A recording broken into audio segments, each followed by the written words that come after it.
Assalamu alaikum.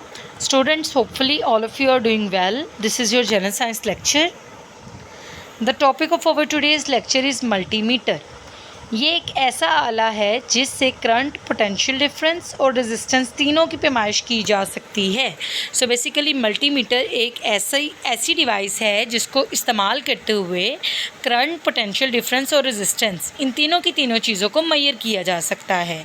इसे AVO metre भी कहा जाता है। इस नाम में A एम्पेयर करंट का unit, V volt potential difference का यूनिट और O ओहम रेजिस्टेंस का यूनिट बतौर हवाला इस्तेमाल किया गया है। मल्टीमीटर भी एक गैल्वेनोमीटर है जिसे ज़रूरी तरमीम के साथ एम मीटर, वोल्ट मीटर या ओहम मीटर में तब्दील किया जाता है। किसी एक पैमाइश के लिए स्विच की मदद से इसका फंक्शन मुंतखब कर लिया जाता है। मींस जो भी चीज़ आपने मेजर करनी है उसको स्विच की हेल्प से डिसाइड कर लिया जाता है कि कौन सी चीज़ मेजर करनी है।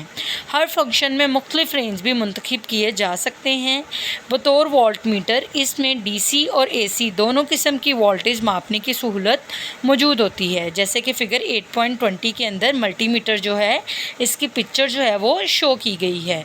So students, this is your today's lecture. आप इसको अच्छे से अंडरस्टैंड करेंगे, इसको लर्न करेंगे, देन इसको राइट डाउन करेंगे। ओके जी, अल्लाह हाफिज़।